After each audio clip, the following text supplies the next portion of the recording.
Assalamualaikum warahmatullahi wabarakatuh. Halo sobat sehat, pada video kali ini kami akan menyajikan suatu video dialog konseling yang mengangkat kasus quarter life crisis, the menu is not the meal. Saya Dewi Cantika sebagai konselor, Saya Syarul Adini sebagai editor, saya Setiawati sebagai klien. penasaran? Mari kita simak video berikut ini. Dikisahkan sebuah cerita tentang klien yang bernama Cynthia, mahasiswa jurusan Kesehatan Masyarakat angkatan 2022 yang sedang cemas akan masa depannya dan seakan tidak memiliki tujuan hidup serta dihadapkan dengan beberapa pilihan dalam hidupnya sehingga ia memberanikan diri untuk datang ke konselor.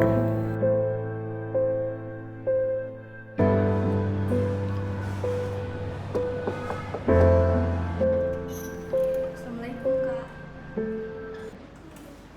Waalaikumsalam Dek, mari silakan masuk. Iya Kak. Silakan. Baik deh, perkenalkan nama saya Dewi Cantika, konselor sebaya di Prodi Kesehatan Masyarakat Universitas Islam Negeri Alauddin Makassar. Oh ya Kak, perkenalkan juga saya Sitiawati dari angkatan 2022 dan saya juga dari Prodi Kesehatan Masyarakat. Baik deh, kalau boleh saya tahu, ada yang bisa saya bantu hari ini? Oh iya, jadi begini Kak, saya mau bercerita tentang masalah saya. Baik deh, silahkan, saya siap mendengarnya dan perlu adik juga ketahui bahwa apapun yang adik ceritakan kepada saya akan menjaga kerahasiaannya karena itu merupakan privasi dari klien saya. Oh iya Kak, jadi begini Kak, saya merasa belakangan ini saya mengalami quarter life crisis yang dimana artinya Kak, saya tidak tahu apa yang harus saya lakukan dalam hidup saya Kak. Oh, seperti itu. Saya sangat mengerti apa yang dirasakan oleh adik Cynthia. Namun yang saya ingin ketahui, apa yang membuat Dek Cynthia ini merasa seperti itu? Jadi saya merasa di hidup saya tidak memiliki arah dan tujuan Kak. Saya tidak tahu apa yang harus saya capai dalam hidup saya dan bagaimana cara mencapainya. Oh, seperti itu. Nah, apakah adik ini memiliki suatu kelebihan atau baik itu hobi atau minat yang membuat adik bahagia dan mungkin itu bisa menjadi titik awal untuk mencapai tujuan adik? Baik Kak, jadi saya memiliki hobi ada dua. Yang pertama biasa saya lakukan itu menulis dan membaca. Tapi saya tidak tahu Kak, bagaimana saya bisa mewujudkan hobi saya tersebut. Wah, menulis dan membaca ini bisa menjadi keterampilan yang sangat berharga dan dapat menunjang karir adik. Mungkin bisa adik mempertimbangkan dengan terus mengasah soft skill ini di bidang penulisan dan penerbitan. Jadi adik mungkin bisa membuat blog atau menciptakan suatu buku sebagai hobi adik. Nah, justru itu Kak, saya tidak tahu harus mengambil baiknya itu menjadi penulis atau penerbit Kak. Oh, jangan biarkan keraguan itu dapat merusak kepercayaan diri adik. Adik harus tahu, setiap orang itu pasti memiliki keunikan dan minatnya masing-masing. Dan cobalah adik untuk mengeksplorasi kelebihannya. Tadi seperti menulis dan membaca. Dan lihat sejauh mana itu dapat membawa adik. Dan cobalah adik keluar dari zona nyaman. Oh iya baik Kak, terima kasih atas sarannya Kak, saya akan mencoba. Baik deh, karena masih ada waktu sekitar 5 menit, siapa tahu masih ada masalah yang ingin diceritakan dengan saya. Oh iya Kak, jadi selain dari saya tidak tahu arah dan tujuan saya Kak, tujuan hidup saya juga merasa kesulitan dalam memilih apakah saya harus memilih karir saya atau melanjutkan pendidikan saya Kak. Jadi sebenarnya itu hal yang wajar deh. Banyak seusia adik memang yang merasakan seperti itu.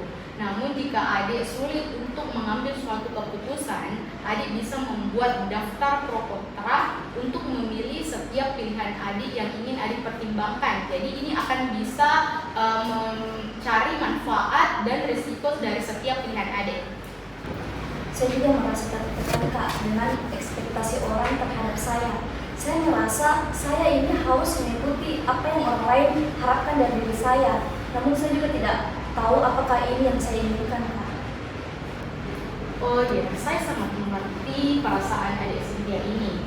Tapi ingatlah bahwa hidup adalah menemukan kebahagiaan dan memenuhi segala tujuan-tujuan hidup kita, yang artinya tidak memenuhi ekspektasi orang lain. Cobalah untuk fokus terhadap apa yang benar-benar penting bagi adik, dan jangan biarkan tekanan dari luar itu dapat mengubah keputusan adik Cynthia.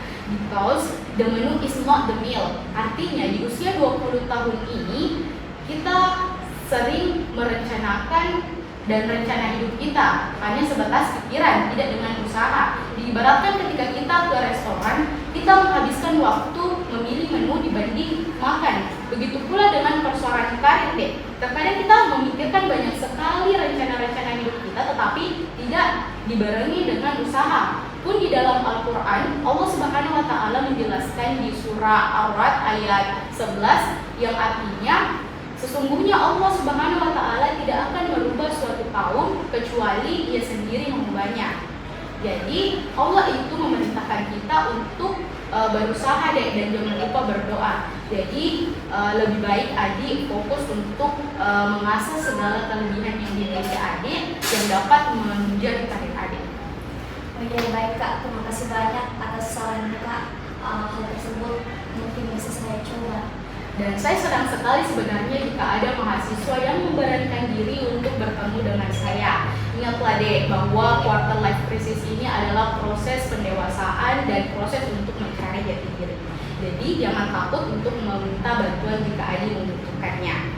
Dan tidak terasa sekarang sudah mencapai pukul 12.00, dalam artian pembicaraan kita saya serasa sudah cukup. Ya Kak, baik, terima kasih Kak. Kali ini saya merasa terhibur. Sama-sama Di, jangan pernah bosan untuk bertemu dengan saya dan tetap semangat menjadi dewasa. Baik Kak, terima kasih. Sama-sama. Tak ada satupun manusia yang tak pernah disini. Pokoknya saya harus semangat. Mungkin inilah cara yang kuasa jadikanmu lebih dari dewasa. Senyum